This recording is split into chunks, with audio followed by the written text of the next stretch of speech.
Poland की राजधानी Warsaw के पास एक इलाके में कुछ लोगों ने वहां के एक पूर्व पादरी की मूर्ति गिरा दी। हाल ही में इस पादरी पर चर्च में बच्ची के यौन शोषण का आरोप लगाया गया था। हालांकि अब वो जीवित नहीं है, लेकिन उनके विरोध में कुछ एक्टिविस्ट ने वहां की एक चर्च के बाहर लगी उनकी मूर्ति रस्सी से खींचकर नीचे गिरा दी। मूर्ति गिराकर इन लोगों ने वहां की कई चर्च में हो रहे बच्चों के यौन शोषण का मुद्दा उठाया। इस दौरान उन्होंने मूर्ति के हाथों में बच्चों के अंडरवेयर और शरीर पर पादरी के कपड़े रख दिए। हालांकि बाद में वहां पहुंची पुलिस ने इलाके को सील कर दिया।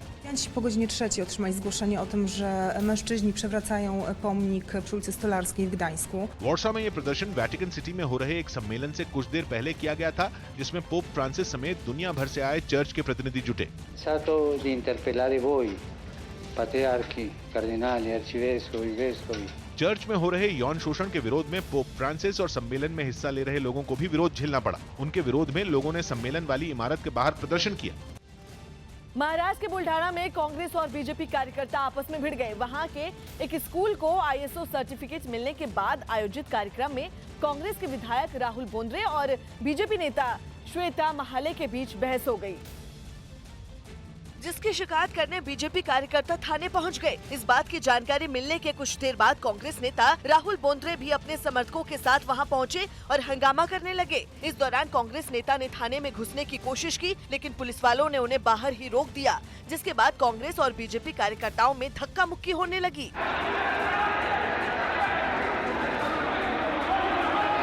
हालात बिगड़ता देख पुलिसकर्मियों ने लाठीचार्ज कर कार्यकर्ताओं को वहां से खदेड़ दिया, जिसके बाद कार्यकर्ताओं ने थाने पर पथराव किया, जिसमें कई पुलिस वाले घायल हो गए। कुछ देर बाद घायल पुलिसकर्मियों को गाड़ी में बैठाकर अस्पताल पहुंचाया गया।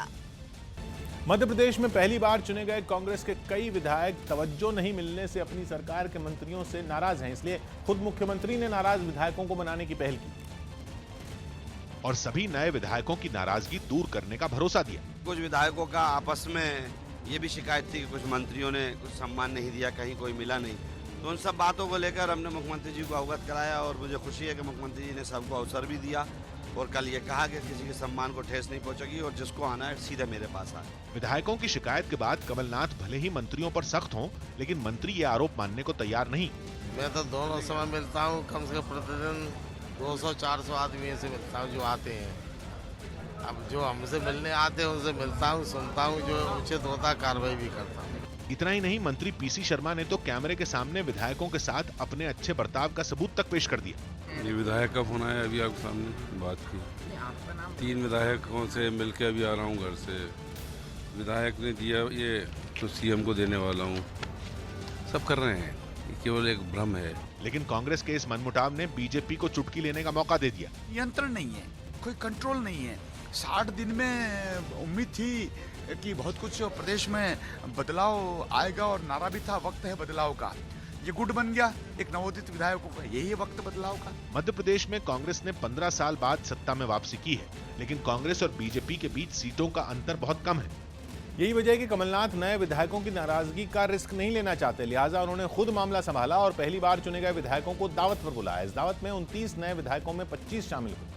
दावत में राज्य सरकार के कई मंत्री भी शामिल हुए। कमलनाथ ने किसी भी दिक्कत के लिए विधायकों को उनसे सीधा संपर्क करने का आश्वासन दिया।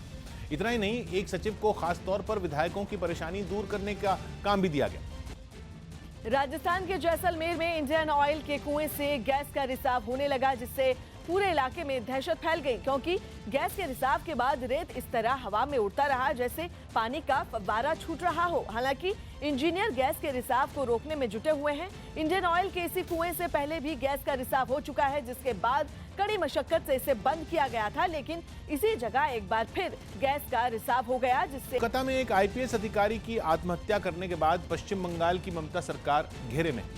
आत्महत्या करने से पहले IPS गौरव चंद्र दत्ता ने मुख्यमंत्री ममता बनर्जी को एक चिट्ठी लिखी थी, जिसमें उन्होंने ममता बनर्जी समेत कई वरिष्ठ अधिकारियों पर परेशान करने के आरोप लगाए और अपने हाथ की नस काटकर आत्महत्या कर ली थी। जिसके बाद आत्महत्या करने वाले अधिकारी की पत्नी ने अधिकारियों को उनके पति की मौत का जिम्मेदार ठहराते हुए मुख्यमंत्री ममता बनर्जी से इंसाफ की मांग की।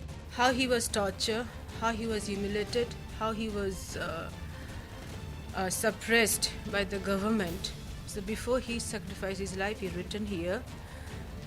So I just want justice. घटना की जानकारी मिलते ही बीजेपी ने भी ममता सरकार पर हमले करते हुए घटना की CBI जांच करवाने की मांग कर दी। बंगाल सरकार का ये प्रिंसिपल डिसीजन है उसका एगेंस्ट में केस लागू करे। तो हम लोग मांग करेंगे सीबीआई हो। हालांकि टीएमसी ने बीजेपी पर ममता सरकार को बदनाम करने का आरोप लगाते हुए पीड़ित परिवार को न्याय दिलाने का दावा कर दिया। There is anything wrong with the particular person, those who have committed, those who has committed suicide, he will get justice. His family will get justice. UP के अलीगढ़ में वकीलों ने पुलवामा में हुए आतंकी हमले के खिलाफ प्रदर्शन किया। प्रदर्शन के दौरान वकीलों ने अभिनेता शाहरुख खान पर पाकिस्तान की मदद करने का आरोप लगाया, जिसके विरोध में भारी तादाद में वकीलों ने बिना शर्ट के सड़कों पर उतरकर प्रदर्शन किया। इस दौरान प्रदर्शन में शामिल कुछ वकीलों ने हाथों में बैनर लिए हुए थे, जबकि कुछ वकीलों ने अपने सीने पर बैनर चिपकाए हुए थे, जिन पर पाकिस्तान और अभिनेता शाहरुख खान के खिलाफ नारे लिखे हुए थे। इस दौरान वकीलों ने जमकर नारेबाजी भी की। इस प्रदर्शन में कुछ महिला वकील भी शामिल हुईं और उन्होंने पाकिस्तान और शाहरुख खान के खिलाफ जमकर नारे लगाए।